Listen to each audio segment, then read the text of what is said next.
Assalamualaikum warahmatullahi wabarakatuh. Bersama saya Kamal Muhtar. Pada kesempatan kali ini kita akan berbicara tentang pembelajaran sosial emosional. Sebagai seorang guru, tentu punya tugas yang banyak. Selain tugas mengajar, guru juga barangkali disampiri oleh tugas-tugas tambahan yang lain. Mulai dari wakil kepala sekolah, menjadi wali kelas, atau bahkan menjadi bendahara, dan tugas-tugas tambahan lainnya. Belum juga, guru juga dituntut untuk menyelesaikan administrasi dalam kegiatan pembelajaran sehari-harinya.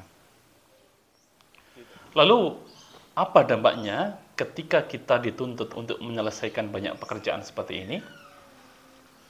Karena saking banyaknya pekerjaan, mungkin saja kita merasa sulit bekerja dengan optimal.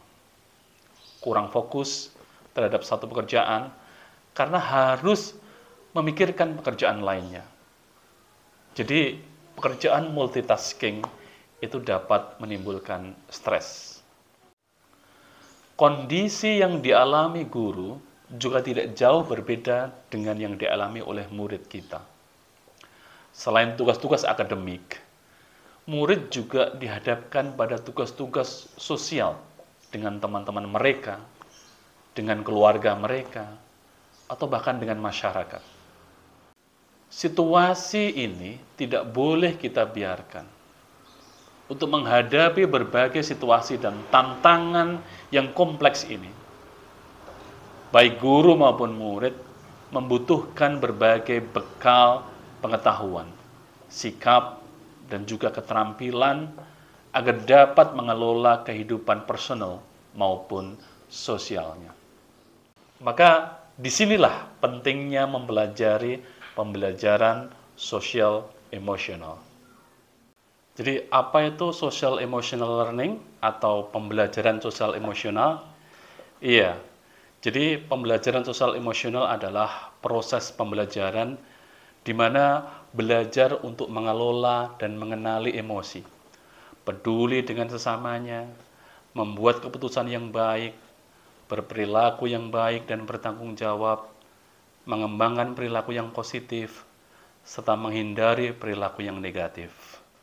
Jadi di sini ada 5 kunci pengembangan dalam aspek sosial emosional. Yang pertama adalah self-awareness atau kesadaran diri. Jadi self-awareness ini berkaitan dengan kemampuan untuk mengenali diri secara akurat, mengenai emosi, pikiran, dan nilai diri atau value. Seorang yang memiliki kesadaran yang tinggi mampu mengenali keterkaitan antara perasaan, tindakan, dan pikiran yang dilakukan. Selain itu juga mampu menilai secara akurat kekuatan dan keterbatasan diri. Yang kedua adalah self-management atau pengelolaan diri.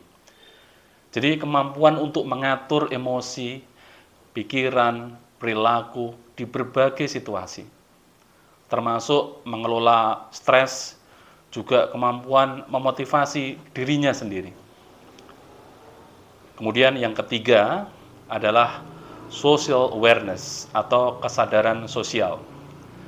Social awareness adalah kemampuan untuk bisa berempati dengan orang lain, mengambil perspektif dari berbagai latar belakang yang berbeda, untuk memahami norma-norma sosial, juga untuk mengenali keluarga, lingkungan, masyarakat, dan juga sekolah.